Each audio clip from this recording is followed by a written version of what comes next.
Morning all, another video and another box to open. I put a post up on the old Tinterweb saying that I was looking for one of these and where's the best place to buy one. I got sent a few links and then just before I took the plunge on Amazon Germany, someone sent me a link to a place in the UK that was selling it for quite cheap. Now, Amazon Germany would have still been cheaper, but there is the risk of the import duty and delays, and if there's any problems going back to a foreign seller. I know Amazon are quite good, but I've never done it before from Germany, so I thought, sod it, I'll get it from England. It was a little bit more, but still a lot cheaper than anywhere else, so here we go.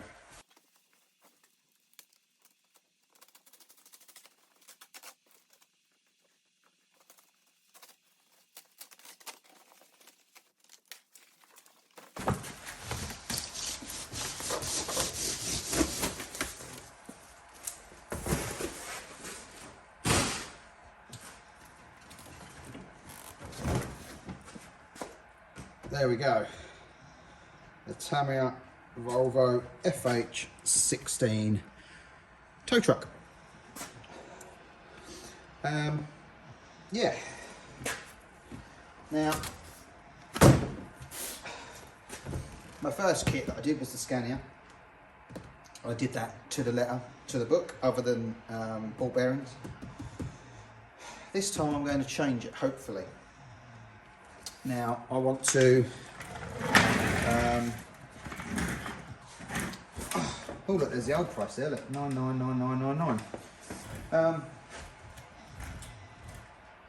I really want to Scania T-cab it. Anyone who doesn't know what that is, that's the torpedo cab, the bullnose Scania. One of those. This obviously has two front steer, two rear. What I'd like to do, I don't think the T-cabs look right with a second axle on the front, so I'm going to stick with one front axle, and I'm probably going to have three on the rear.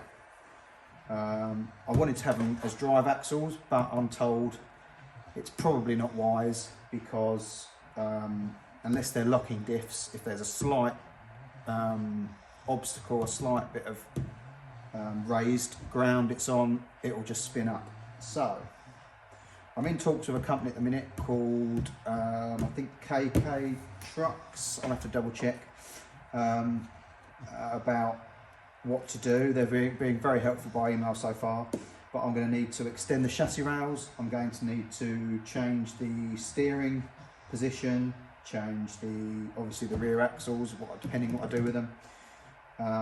So yes, it's going to be a bit of a project for my second only ever model, but might as well have a go, why not?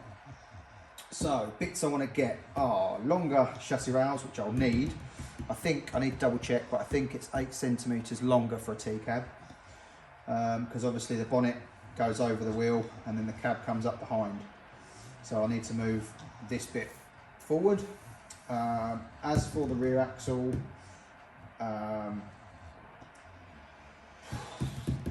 I'd imagine I'll end up having two driven and one bogey axle as such, maybe even a lift axle, don't know yet.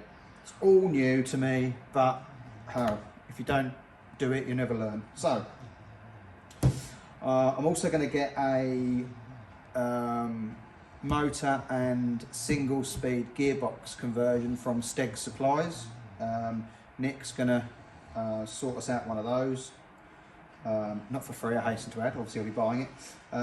And that just removes the 3-speed gearbox out of here. I noticed once I'd done my Scania, it was far too fast, even in the lowest gear, to the point where I had to reduce the throttle travel on the controller to like 15%, and it was still quite quick. So hopefully with his reduced speed and adjusting the throttle on the thing, it'll be nice and scale. We are going to get the lift actuator for the rear, so we can control it with a controller. I'm probably not going to go for the Tamiya MFC because I'm not keen on the noise. I don't like the noises. It gets on my nerves when I hear them. But I would like to have the lights, like the recovery beacons and stuff, working. So I'll probably get a GT Power Bluetooth kit. I know there isn't a trailer, but that basically that pack will give me enough lights to do the whole thing. So that's probably what I'll end up with this. I've already got my controller, so I just need to get a receiver for it. And probably a battery, because I'm using 3S batteries in my Scania. And the GT Power stuff, I think does do 3S, but the battery tray is inside the body, so I think the 3S will be too long. I could probably get a stubby 3S, but I'll have to get a new battery regardless, so I might just stick with 2S for this. And obviously I'll need to modify it to accept a third axle if we do go for a third axle. So, what's in the box? Let's have a look. So in the box, you get this nice box here for the back end. This is probably to scale as well, looking at it. This is probably the right size. So it's quite a big vehicle. Right, so in here is the rear body parts. So the paintable bits are white normally. The black stuff is normally non-paint, but obviously you can if you want to. But these bits all go behind the outer panel, so you probably won't see them anyway. There are the chassis rails. I need to measure them and see how much longer I need. We've got more rails there. That'll be for the sub-assembly of the boom. So that's that box. So these are 625. So I think I'm going to need over 700. So I think the company I'm talking to, as I say, is KK Truck Store, I think, and they do like much longer, so it might be worth getting longer ones and trimming them down to suit. Right, so that's that. Another box here. So in here, loads more plastic parts, it looks like, gearbox bits. Steering servo arms and the steering mechanism. Yeah, loads of battery trays in there, loads of other bits and pieces. Yeah. Screws, tyres, boom brackets, the looks of it. Prop shaft, but obviously we're going to need to change that. Bags and bags of bits, more tyres, and the front grille. Metal etched front grille in there. Now obviously, because I'm using the Scania, I'm going to need to change the body anyway. So what I'll probably do is use the body off my other truck for this, and then put this Volvo body on that truck. Probably. That's what I'm thinking. Save me buying another Scania body, unless one comes up for a decent price. Right, substantial book. Globe liner stick. Oh, that's a sticker sheet. Show you where all the stickers go. Tube for the aerial. We won't worry about that probably. Right, and then in this one here. Oh, underneath this plain bit is all the metal parts. The looks of it. There's the windscreen, the side windows,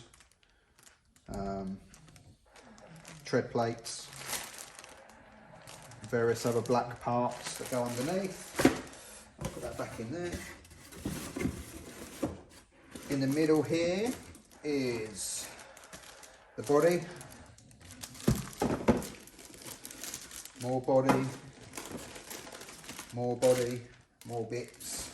You've got the wheels. Wheels with trim rings. The rear wheels. And more plastic body parts in there.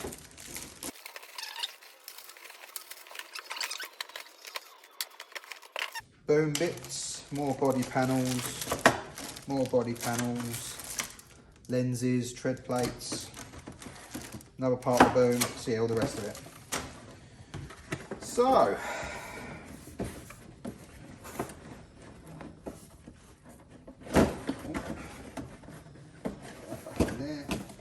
oh, and underneath we've got more stickers. We've got these stickers.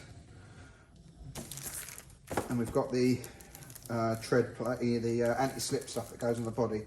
And I haven't obviously opened this yet, but apparently this is quite rough, so no need to use sandpaper to act as anti-slip or anything for scale looking. Right, so that better not go there. We'll put that on the top. So that's what's inside the box. Now, obviously I'm not going to make a start yet because I need to order the chassis rails and servos and bits and pieces like that. But I will come back to you in a little while once them bits arrive.